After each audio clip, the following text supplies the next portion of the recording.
Hey guys, welcome back to episode 6 of the Big Bros podcast. I'm joined by my lovely mate and my brilliant co-host, Jeremy Tussia. How are you? Mate, I'm great. It's great to be back for another episode. Very keen to get stuck into this one. It's a little bit different as well. So, yeah, let's get involved. Awesome. Before we start, just a reminder to like, subscribe, and rate the show 5 stars on all streaming platforms, guys. Hope you enjoy.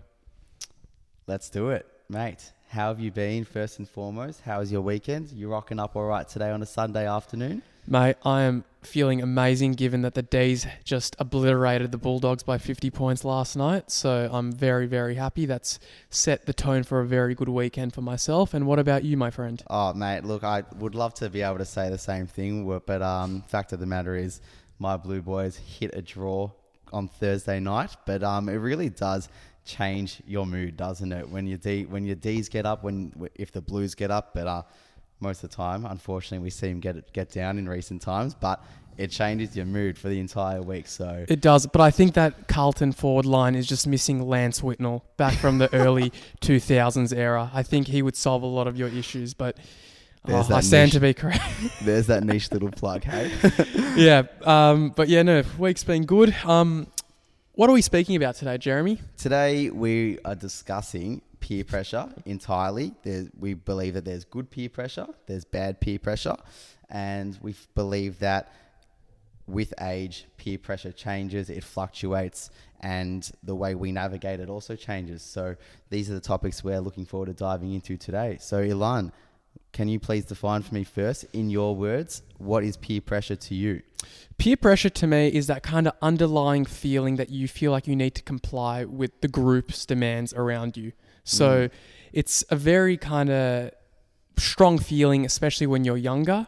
And I think that's where most of the literature is in terms of education, is that it tends to be most prominent when you're young and does tend to dissipate when you're older. But that's in essence what peer pressure means to me. So young meaning in your teens, in your early 20s, even younger in primary school? I'd say even younger, really. I think when you're in primary school even, you start to feel that sort of sense that you want to do what the group does, what those around you are doing. You don't want to be an outcast because there's a few reasons. We'll get into the reasons why we believe peer pressure exists, but that's just kind of from my experiences, that's how I would define it. What about you? How would you define it? When you're in prep and grade 1, if you're eating tiny teddies in the classroom, but someone's eating less snacks and LCM bars, you go home and tell mum, like, I need to be eating less snacks and LCMs because tiny teddies aren't just cutting it. Like, those are probably the earliest examples of peer pressure. For me, at least. For you, maybe. I was going to say, my mum never packed me that. I would have loved to have an LCM bar or a tiny teddy. Maybe some carrot sticks and some cottage cheese or something like that. Yeah, true. Yeah, a bit more healthier. But no, I think I 100% agree. It definitely starts young and in school. But I think when you're younger and in school, you're kind of just a bit more sure of yourself as well. Like, you're that bubbling 6-7-year-old who's like a little bit of a cocky bastard as well and just wants to go out into the playground and like scrap about. And I feel like you've also got a bit of like risk aversion as well. You kind of just attack things. You mean you don't have risk aversion when you're younger? Risk aversion means that you're hesitant around risk. Well, I think quite the opposite. I think you are more inclined to like take risks when you're younger. Like, when I look at my knees, the amount of scars I've got on my knees, and most of them being from when I was like 6, 7, 8 years old in the schoolyard, because like you are just scrapping about. And I know I'm digressing a bit here, but when I think of peer pressure, I think like when you get a bit older in school, I felt like those risks were more thought about than when you're younger. So I feel I wasn't as inclined to succumb to the peer pressure when I was young in the schoolyard at that age. Yeah, that's a fair point. I think especially when you're younger, when you are you're in prep, you're in grade 1, society hasn't conditioned you as much as you are conditioned when you're like a teenager, right? Yeah. So you're more willing to speak your mind, say shit that might get you in trouble because you don't have consequences. You're a child, right? Oh, exactly. But when you're a teenager, your brain has developed a little bit more. You can kind of conceptualize that there's consequences to your actions. Yeah. The thing is, with that though, if there's any like sort of actions that you're undertaking when you're a teenager and you know there's consequences to that, you can kind of, you're more, I'd say, now you're more risk averse. Whereas when you're younger, you're like more bullish. Well, exactly. Because like if Jimmy in the schoolyard is challenging me to a 100-meter sprint on the gravel, like that's peer pressure. But I'm more inclined to be like, fuck yeah, Jimmy, let's go, mate. Whereas like as you get a bit older, you might think, you know what, I might topple and get injured and I've got a busted knee or ankle as it is, so maybe I shouldn't run that race. So that's what I mean when I'm talking about like being younger and not being so risk averse and not really succumbing to the peer pressure. So what about like your adolescence? Do you reckon that's when the feeling of peer pressure starts to take its grip? Yes. I think when you reach the middle school and early high school, year 7, year 8, you know, I think especially today with TikTok's influence, with Instagram's influence, there are so many different opinions and videos and concepts that we're just flooding our brains with, and it starts to instill that self-doubt in our minds.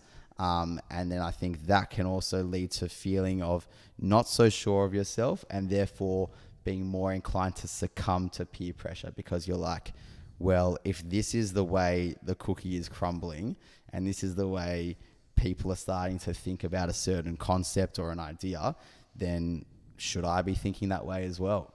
Yeah, that's a very good point. Finally, thing you touched on there, peer pressure doesn't necessarily only have to be around what, you know, the traditional pressures, which is trying alcohol, drugs. It can involve everything. It can be peer pressure around your belief system, what your likes and dislikes are. So you have to kind of conform to the group around you. Is that something that you'd agree with, that peer pressure isn't necessarily restricted to things like the traditional kind of means like drugs, alcohol? Of course, because that's what we would tend to think about when we think about peer pressure. First and foremost is the drugs, is the alcohol, is all the nasty stuff. But in school, it could be simple things like, what do you have in your lunchbox, or what are you wearing to the parties on the weekends? Oh yeah, good one. Which music are you listening to? Like, what opinions are you most interested in? Like, yeah, it's actually true. You support? Mate, in year 10, I would get roasted by my friends because I listened to Coldplay. A 16-year-old listening to Coldplay, and I was copping shit for it. I don't know what they're listening to at 16, but Coldplay is a pretty good choice for me, I reckon. I liked it, but I was like absolutely roasted for it. But see, it all starts with the music. Exactly, taste. Music taste is a huge one. All right, I want to get into why do you think we feel peer pressure? There's something inbuilt in our brains, I reckon, why we feel it. What do you reckon? We could get really evolutionary here, but I think it also does have its time and place, where as human beings, we're used to being in groups, we're used to being in packs, we're used to doing things together. And if you're ultimately in a group, in a pack, in a crowd, you're more likely to go with the grain than go against the grain, aren't you? So therefore, the peer pressure can kind of take its toll, and you're more likely to succumb to that peer pressure. So I think that's where it kind of starts, is in the school environment, you're in that pack environment, and you start to succumb to certain peer pressures. Yeah, that's true, because I like in the caveman days, as they would call it, if you were excommunicated by your group, that would ultimately mean certain death. You needed a group around you for your survival. So I think that's millions of years of our hardware in our brains have kind of instilled us to feel like we need to be doing what the group is doing. Yeah, and so that's why those feelings can come about, especially when you go against the group's demands, go against the group's views, and you do kind of the antithesis of what they do. Exactly. So that's another good reason. So therefore, we shouldn't really try to fight the peer pressure sometimes and try to feel so ashamed to have succumbed to it, because it's ingrained in us in a sense. So do you reckon we should just be a bit more self-aware that it exists, and kind of not judge ourselves that we have it, but just understand, hey, it's something that is evolutionarily built into us.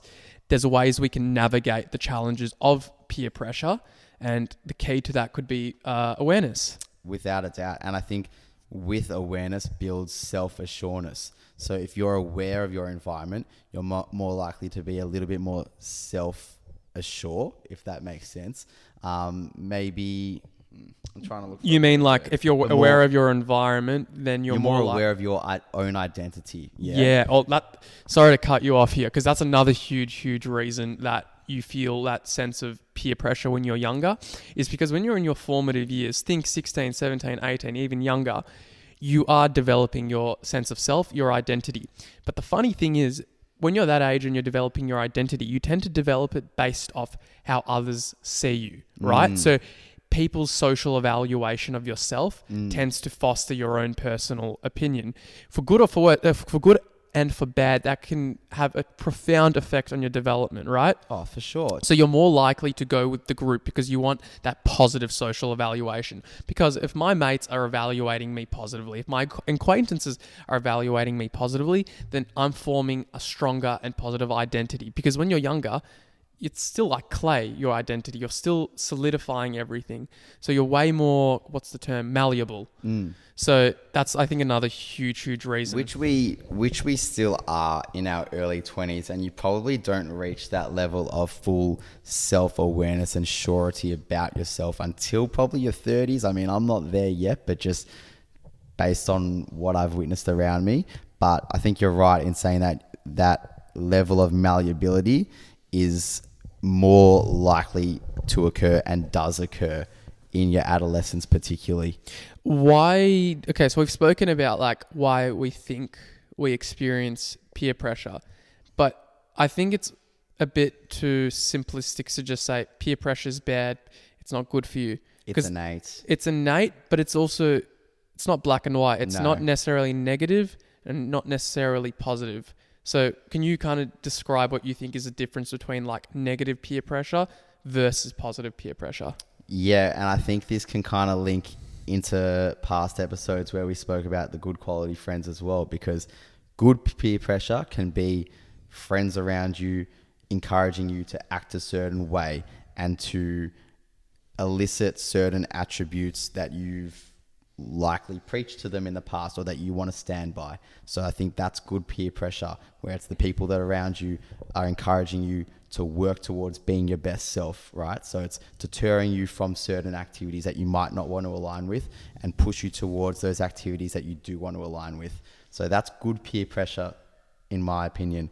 Then we look at bad peer pressure, where it tends to be the people around you that might want to bring you back down to earth if they see you succeeding in a certain way or going against that grain. So it's like, if, for example, we use the drugs as an example, because it's going to come up, and that's, you know, what we think about when we think of bad peer pressure. At least I do.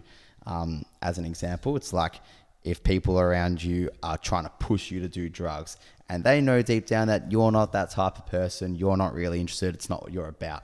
But they're like, nah, come on, mate. You're a pussy. You're a sook. You're this. You should do it, or else, you know, you don't have the balls to do it. Like, come on. That's really negative peer pressure.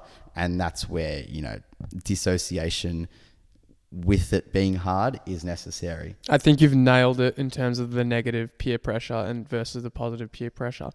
As an extension of that, you've recognized who your true friends are through those experiences, because those times where you feel that you don't want to participate in a certain act, suppose drugs, and your friends are egging you on, but then you have a couple mates who are like, you know what, let him do his own thing, but he doesn't want to do. You can immediately tell who is there for you and who isn't there for you. Oh, yeah. And I think that's a really good way kind of to conceptualize it, especially when you're younger. You're still figuring out, as we link back to earlier episodes of the whole good quality versus bad quality friends, you can really understand and start to take note of those friends around you who are egging you on to do something that they want to do, even though they couldn't, like, even though they know you don't want to.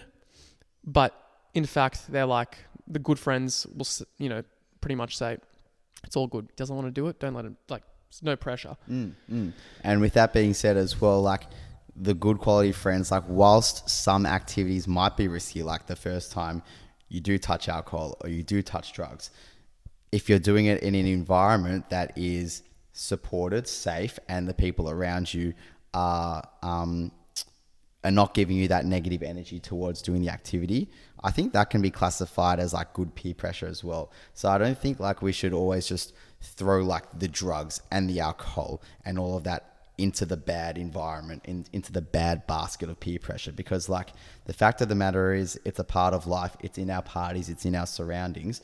But you know, whilst pushing towards those things excessively may not be a good thing, if it's a once-off, if it's an environment where it might be encouraged that the people want to try and test it, it can be used in a positive light, or rather experienced in a positive light, and maybe fall under that positive peer pressure environment because of the people around you and the manner in which they behave with the action. It's true. It's so context dependent, which is pretty Very much context dependent. I think the point you're kind of leaning towards, which is funny enough because me and you, we were teenagers once. We would have experienced the exact same Still thing. act like teenagers now, don't From we? time to time. Sometimes I feel like I'm an old man trapped in a 23-year-old body. But yeah. But in terms of peer pressure and like when I've experienced it myself. Yeah. I remember I had just finished year 12. And this is like, I think, the period of time where everyone was trying weed for the first time, at least in our friendship group. Some may have tried it earlier, some may have tried it after. And I think we had like a boys' trip coming up to Gold Coast. And I remember I was like the only person that didn't want to try it because I don't know, I wasn't comfortable with it. Yeah. And I remember the friends I had at the time, like they're still my friends, but I mean at the time, they weren't, you know, rude to me about it. They were very respectful about it. Although I was the only one who hadn't tried it or wasn't, you know, drinking as much or trying weed in the same manner that they were very relaxed and very supportive about it. And they literally said to me, hey, dude, we love you. In a sense, you can try it whenever you feel comfortable doing it. I remember at that point, I was like, awesome. So, because for me, it was the whole thing of like, I don't want to try something because I'm obligated to. I want to try it because I genuinely want to. Yeah. I don't want to feel like I have to do it to appease others, because the result you would feel from that is that you kind of resent yourself. You don't respect yourself much because you're not putting yourself first. You're putting the needs of the group before your own needs. And I think there's times where you need to be a little bit selfish. Yeah, you're doing it from a place of, like you said, appeasing them. And I think that'll ultimately affect your experience with the act. Correct. And the thing is, when I did try it, it would have been maybe a few months after that when I felt more comfortable. Chances are, if I tried it then and there and I didn't enjoy my experience, I probably would have had a bit of resentment, not just towards myself, but towards my friends, towards the people. So I'm very grateful that the boys I had around me didn't pressure me whatsoever. And I think that's such a huge element of it. Whenever you try anything new, it doesn't have to be drugs, alcohol. It could be literally anything. You want to feel as though you're doing it not because of obligation, but because you genuinely want to. And that's I think something really huge. But I want to ask you, when have you felt it? Because that was my experience with it. Yeah, I definitely can say I felt it in a similar way to you there. And I think the drugs, the alcohol, those are the first things that pop into mind. I remember everyone first starting to probably have a sip of alcohol around like that year 9, year 10 age bracket. I remember our first parties coming up like late year 10. I think that's when we first dabbled in the taste of alcohol. And look, my experiences with it back then, I didn't really feel much peer pressure because I feel like my friends and I all first had our experiences with it around the same time. So we were all on that same wavelength of doing it. But then you enter year 12 and then you're around people that, you know, like you said, try some weed for the first time or try some sort of sexual activities for the first time or whatever. And it's that chat of like, oh, you know, have you done this? Have you like had this type of experience with a girl? Or have you tried this drug before? And if you're that person where you haven't had that experience, you'll naturally feel, you know, that sense of like, it's more of an attack on you. You're like, oh God, like I'm a bit worthless because I'm not at that level of trying things that, you know, they've done already. But with the weed, I think that's the first one that comes to my mind. And most of my friends were similar to me in the sense that we weren't that interested in trying it until later in school. My first experience was when we went away on our gap year, 2019. I had friends that did it earlier than that, and they were very aware that I was not really in a mindset of wanting or interested in trying it earlier than that. I wanted to try it in an environment where I was comfortable, where I was around people that I felt comfortable doing it around for the first time. And that happened to be overseas in Amsterdam for the first time. What a place to do it as well, eh? Yeah, what a place to do it. And you know what? Like, it was around my best mates, and a lot of them hadn't done it before either. And we thought, you know, time and place, we feel like we're safe in this environment. We're not around peer pressure, and we're all in it together. And funnily enough, we didn't really enjoy the experience, and none of us really have had any desire to do much of it. But you know, since then, because we just haven't enjoyed it. Didn't enjoy it then, and you know what? Like, I think that's also an important perspective to have, is that like, just because you do an act or you have like a certain experience, and typically one that might be viewed as a peer pressure experience, doesn't always need to turn out good, and you don't need to feel like a sense of worth for doing it and having a good experience. Because if you have a bad experience with it and you're able to admit that, you know what, that actually wasn't that great, or I didn't hope for it to be that type of experience, what's wrong with saying that? Oh, I think absolutely nothing. And the thing is, you mentioned something that all of you tried it for the first time, but you wanted to try it because it wasn't out of obligation. You did it because you wanted to try it yourself. It was on your own terms. Is that what you felt? Definitely on your own terms. And yeah, it can be used with anything. I think it has to be on your own terms. Otherwise, like you said, you just feel like you're appeasing a group. You're appeasing a group of people that probably typically don't support your goals. So it has to be on your own terms. I definitely experienced that when I think I was like year 9, year 10. You start drinking at that age, like everyone else does, underage drinking. I remember we had a party. I forgot what year this was. Like 2015, 2016 era. And I didn't really want to drink. I was just not comfortable yet to do it. And I remember all the boys around me were drinking, and I thought, you know what, like, they kept asking me, like, do you want a beer? Sure, you have a little bit. I'm like, you know, why not? So I drank a little bit, and I didn't drink a heap, but I just remember the next day I felt not hungover or anything like that, but I felt angry towards myself because I didn't even want to do it. I was like, I did it for the appeasement of others. And I told myself then, it's like, this is just not worth it. Yeah. Like, you've got good friends around you. They're not going to care if you decide to join them in a certain behavior or not. They'll love you for who you are. Yeah, exactly. And I just remember, and that's kind of why I tried, I think, weed much later on. Like, I did it on my own terms because I really wasn't a fan of I've never have been a fan of doing things just to appease the other group. And that goes for anything. Like, even with like certain kind of views that I have, values, I'll always have like debates with friends and that sort of thing where I might have a certain value and then my friends might disagree with me. And there might be like the value or belief that your group kind of, you know, agrees with. For example, if they all like, as you like, mint chocolate ice cream, and that seems to be the favorite preference of the group, and I say, nah, hazelnut's the best or pistachio's the best. Well, in a sense, there could be that peer pressure to be like, what are you doing, mate? It's mint choc or nothing. Yeah. So you got to develop that sense of self and that sense of identity. So that being, like you said, you mentioned to me before the episode, is like that critical thinking and not being afraid to have contrasting views.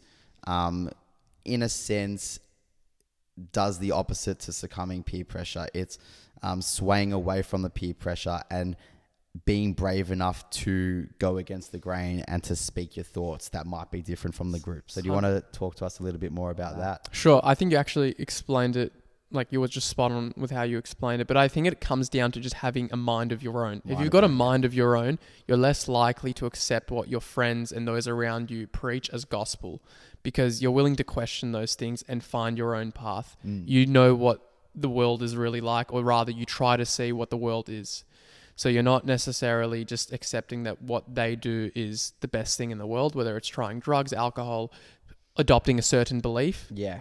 As long as you're critical about it and you're self-aware that there's not necessarily like what they're saying is the truth, and that you can do your own kind of research about it, I think that can really go a long way in kind of shaping your identity as well. because that also ties into, as I just said before, for the sake of not rambling, it's just having having a mind of your own, understanding what things are, and I think that can really, really, really help you kind of mitigate those feelings of peer pressure where you feel like, oh, I have to do this, I have to do that, because you might know the consequences. Yeah, brilliant. I 100% agree. Now, when we think about peer pressure as we do get older, because we've spoken a lot about peer pressure in our school years and then just coming out of our school years and being exposed to new things, what is the best way, do you think, that we can then go and navigate against that peer pressure and combat that peer pressure? I think it's a hard practice. It's easier said than done, but living a life true to yourself. Mm-hmm. So doing things, as we just said before, do things because you truly want to do them, not because of out of obligation, can go a long way. And for a few reasons. Number one, you first of all learn to love yourself through the process, because people will be pressuring you saying, hey, do this, do that.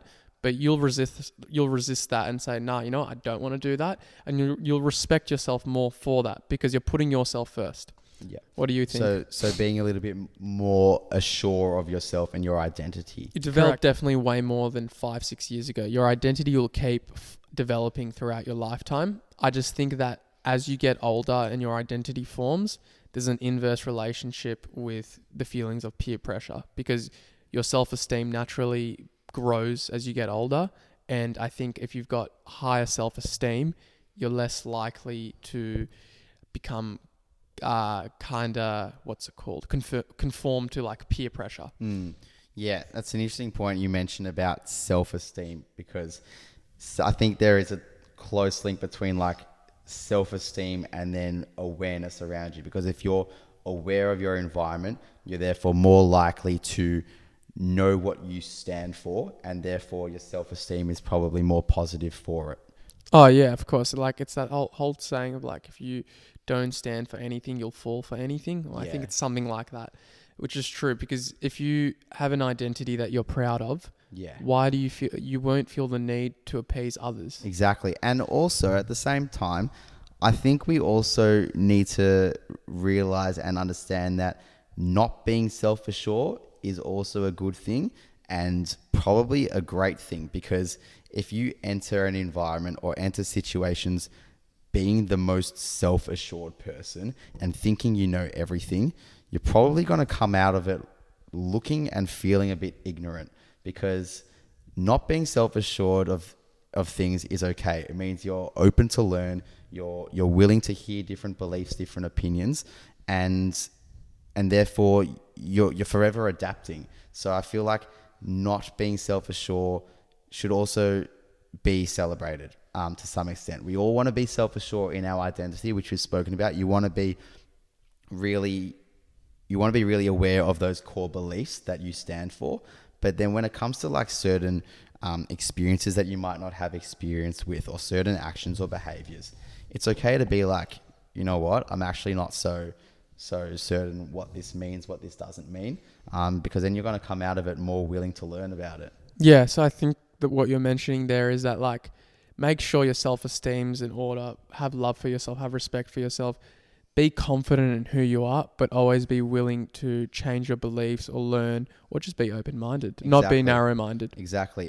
It's not confidence of like walking into a room and being able to talk to the first girl that you really like have the hots for. It's not that type of confidence. It's the confidence of knowing where you stand with your beliefs, and then using that identity and those attributes which you proudly resemble to know how to navigate certain situations. Sure.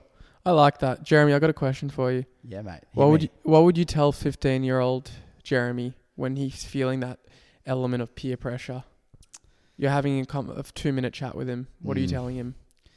Yeah, well, it's I put you on the spot. No, it's a question that actually does speak well, because I feel like when I was 15, that was the first age for me personally in school where I really didn't enjoy my schooling. It was the period of time where there was lots of fluctuations I felt in maturity, in likes, in dislikes, and in behavior between the year level I was in.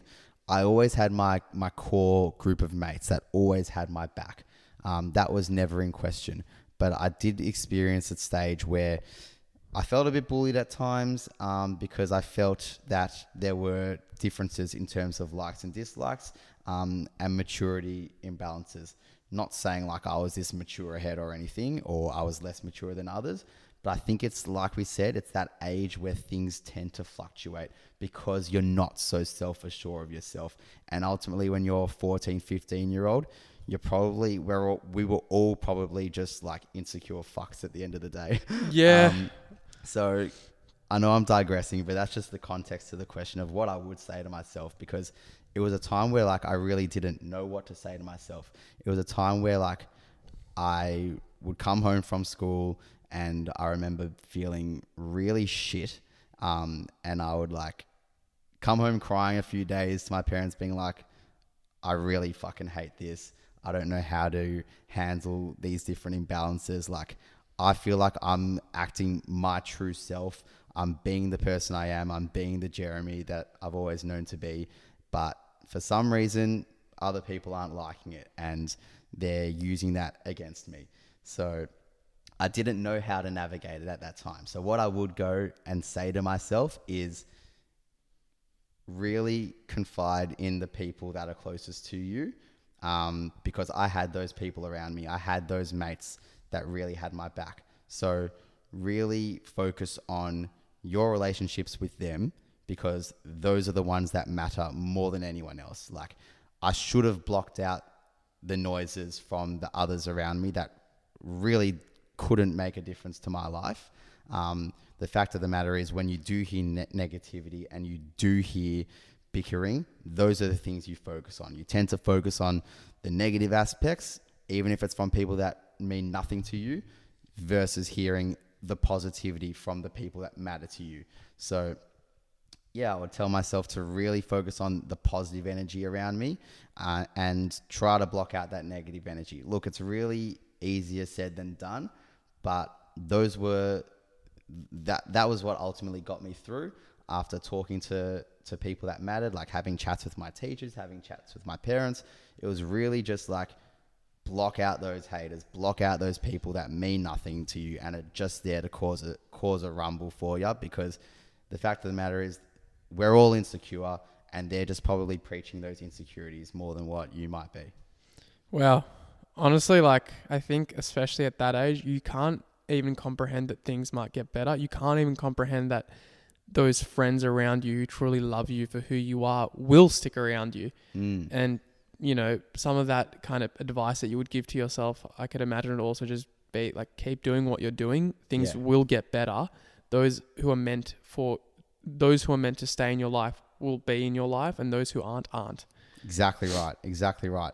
And the funny thing is, like, when those people that do breed that negative energy and give you that negative energy and put it onto you, if they'll eventually drop that off. Like, they will eventually realize that it's just stupid and it's worthless and they're not getting anything out of it. Like, once they realize that you're not reacting to it and you've moved on and you couldn't care less what they're saying, and you're actually having a good time and you're kicking that footy around with your true mates and having laughs, they're the ones that are going to go back into their shell and feel a bit worthless and probably suck up to you later on down the line. It's funny you mention that, because it's like really a projection of insecurity as well. When you're younger and you're giving shit to someone else because they're not conforming to what the group is doing, you're essentially just projecting your own insecurities, right? And if you see that the person you're projecting those insecurities onto isn't reacting, they're essentially communicating in a subconscious way that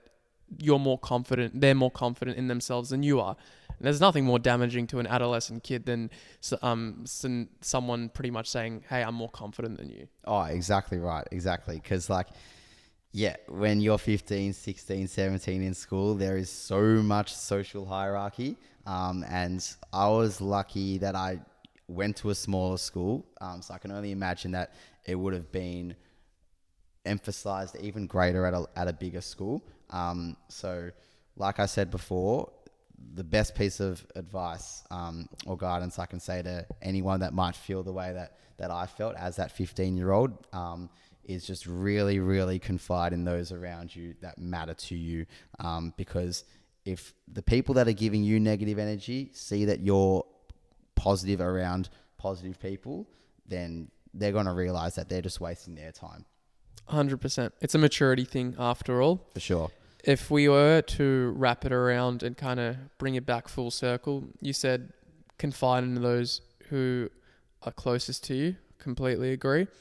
And I would add another kind of cherry on top, which is something I mentioned a bit earlier in this episode, but it's doing things because you truly want to do it. Don't ever do things out of obligation.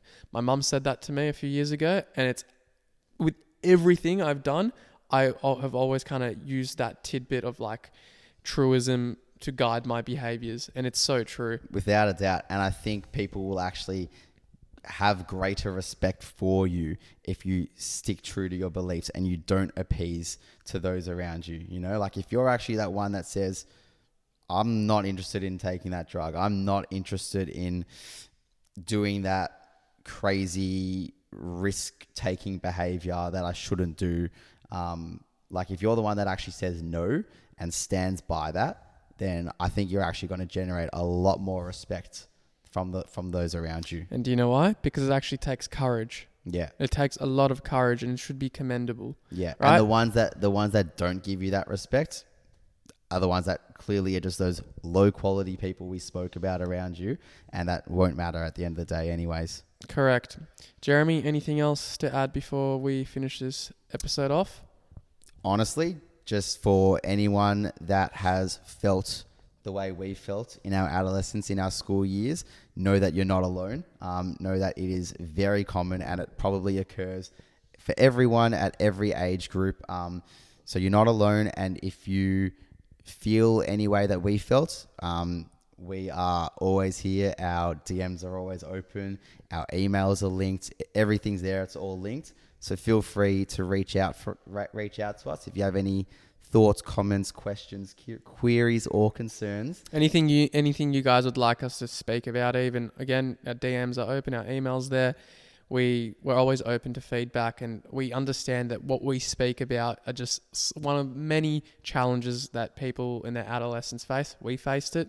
So again, we're open to all conversations. So please be comfortable, reach out to us. We won't bite. Exactly. But thank you to everyone who's tuned in today. And thanks for all the support you've shown. Before we wrap up, if you could just find that little rating button on the top left corner of the screen and tap that one. 5 stars would be greatly appreciated if you are enjoying. And yeah, that would just like really help us get that word out there. Yeah, definitely. I echo Jeremy's sentiments. It helps us a heap when that rating is at 5 stars. If you want to find us on TikTok, Instagram are also there, YouTube, Apple Podcasts. So guys, we'll see you next week. We hope you enjoy, and go the D's. Bye for now.